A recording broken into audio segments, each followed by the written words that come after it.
नमस्कार प्रतियोगी साथियों।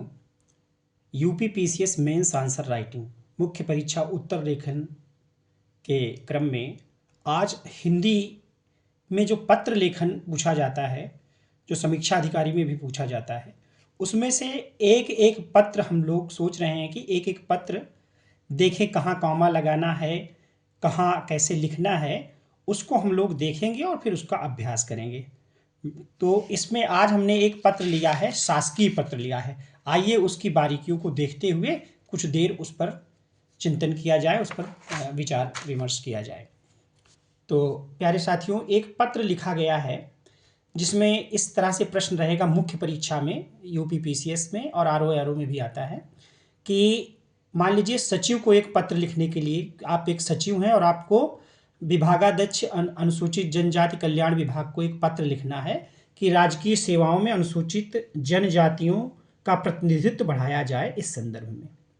तो इस पत्र को कैसे लिखेंगे आप? तो मतलब हर कोई लगभग ये पत्र ऐसे लिख लेगा, लेकिन उसमें अगर पूरा जो इसका क्रम है, जो शासकीय इसका प्रारूप है, उसमें नहीं लिखेगा तो फिर अंक नहीं प्राप्त होते हैं। मैंने भी पहले ऐसी गलतियां की हैं, इसलिए अब ध्यान से इस पत्र को लिखा हूं और उसकी एक एक बारीकियां जहां मैं गलतियां करता था उस पर मैं विशेष ध्यान दे रहा हूं और आपका भी ध्यान आकर्षित करूंगा।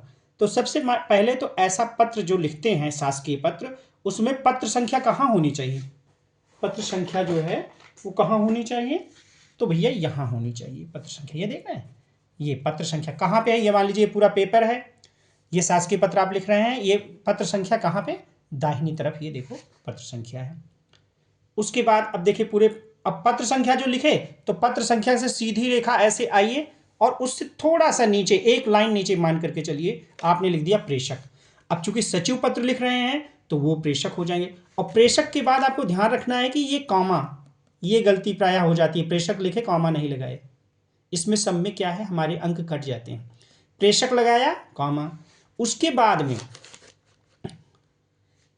प्रेषक का नाम कहीं पे लिखना नहीं, वो पहले ही निर्देश रहता है। मुख्य परीक्षा का जो प्रश्न पत्र रहता है, पहले कहीं पे आपको नाम नहीं लिखना, कहीं पे अपना स्वयं का हस्ताक्षर नहीं करना, जिससे कि आपकी पहचान उजागर हो। ऐसा कोई काम नहीं करना है मुख्य परीक्षा में। तो आप का ख ग आबा सा कुछ भी नाम लिख सकते हो। तो देखो यहाँ पर सचिव का नाम लिखा क ख ग, और फिर क्या, एक विराम फिर लगा दिया, विराम निशान, विराम का चिन्ह फिर लगा दिया यहाँ पे भी। उसके बाद सचिव जो पद का नाम है वो लिख दिया, फिर उत्तर प्रदेश शासन, और उसके बाद क्या गलती हम करते हैं, यहां पर कुछ नहीं लिखते, यहां पूर्ण विराम लगाना है। उत्तर प्रदेश शासन के बाद पूर्ण विराम लगाना है। फिर उसके देखो, उसके तुरंत बाद में अब ये देखो प्रेषक सेवा में, ये पूरा एक लाइन में लिखना है। ये जहां प्रेषक है उसी के लाइन में यहाँ पा जहां से शुरू हुआ है देखो उसी में सेवा में आना चाहिए, ये सेवा में है, सेवा में। फिर उसके बाद फिर यहाँ पे कॉमा लगाना है, अल्प ये विराम लगाना है। फिर विभागाध्यक्ष के बाद फिर से यहाँ पर जो है विराम लगाना है। अनुसूचित जनजाति कल्याण विभाग, फिर वहाँ पर विराम चिन्ह लगाना है। फिर उत्तर प्रदेश शासन, या उत्तर प्रदेश केवल यहाँ पर लिख दिए उत्तर प्रदेश, और फिर पूर्ण विराम लगाना है, ये वाला पूर्ण विराम। तो ये छोटी छोटी गलतियां हैं जो हमसे मुख्य परीक्षा में होती हैं, इस पर ध्यान रखना है। फिर वो किस अनुभाग में जा रहा है, जो विभागाध्यक्ष के, तो वो अनुभाग लिखना है। मान लीजिए कौन सा अनुभाग है, तो कोई भी 1 2। अब यहाँ पर जो संख्या लिखेंगे, एक का खा गा ऐसे भी लिखते हैं, कहीं भी संख्या को संख्या रूप में यहाँ पर नहीं लिखना है अनुभाग वगैरह में, पूरा हिंदी में ही लिखना है, देवनागरी में 1 2 ऐसे। उसके बाद फिर दिनांक, मान लीजिए आज का दिनांक लिख दिया, दिनांक 11 दिसंबर 2025। देखो 11 दिसंबर के बाद एक विराम आया, फिर 2025 के बाद विराम आया, फिर वो स्थान का नाम लिख दिया। मान लो सचिव हैं तो लखनऊ में बैठे हैं, लखनऊ से लिख दिया। अब इससे अब जो है उसके बाद में क्या आ गया, विषय आ गया। तो आप देखते चल रहे हैं, यहाँ पे पत्र संख्या, प्रेषक, काखागा कहाँ पे विराम लगाना है, फिर सेवा में विभागाध्यक्ष ये करके कहाँ पूर्ण विराम लगाना है, अनुभाग ये। अब हम विषय पे आ गए। अब जो विषय जो प्रश्न में ही दिया रहता है उसको अच्छे शब्दों में लिख देते हैं, लगभग वही घूम फिर करके आ जाता है जो भी प्रश्न में दिया रहता है। तो विषय है इसमें राजकीय सेवाओं में अनुसूचित जनजातियों का प्रतिनिधित्व बढ़ाए जाने, संदर्भित प्रतिवेदन तैयार कराए जाने के आशय से, ये आशय से, और फिर करके पूर्ण विराम ये लिखना है। उसके बाद जो सेवा में प्रेषक, ये ऐसी पंक्तियां थी, उसी क्रम में यहाँ पर महोदय, उसी के लाइन में आना चाहिए। देखो महोदय आए, फिर महोदय के बाद फिर से विराम का निशान, फिर आप ये विषय देखो लिखा जा रहा है, तो आप अपने शब्दों में इन शब्दों का अभ्यास कर लीजिए, या आपको ये तो चीज़ आती ही होगी, फिर भी मैं पढ़ देता हूँ। उपर्युक्त विषय के संबंध में मुझे यह कहने का निर्देश प्राप्त हुआ है।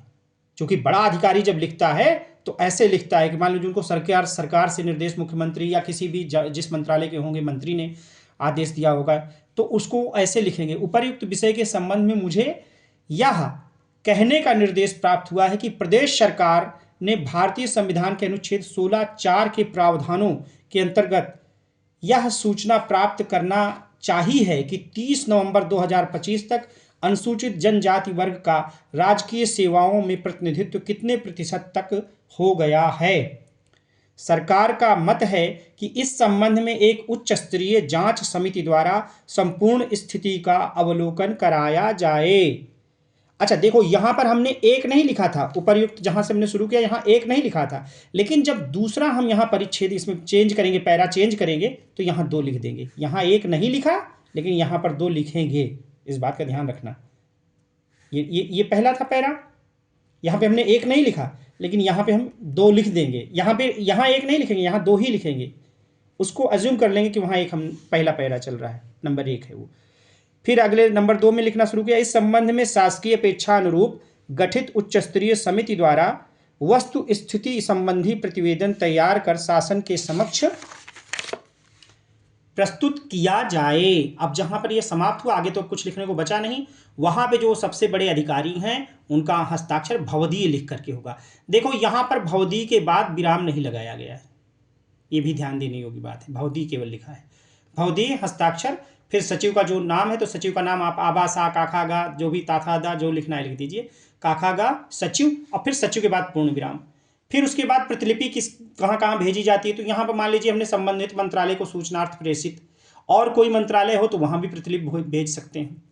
और फिर उसके बाद वही अधिकारी वही दाहिनी तरफ आज्ञा से हस्ताक्षर काखागा सचिव। तो ये एक आपने शासकीय पत्र का पूरा प्रारूप जो है देख लिया, उस पर चर्चा कर ली। एक बार फिर आपको पूरा पत्र दिखा देते हैं। ऐसे पत्रांक, पत्र संख्या, फिर प्रेषक, देखो ये बाईं ओर, पत्र जो है वो दाहिनी ओर था।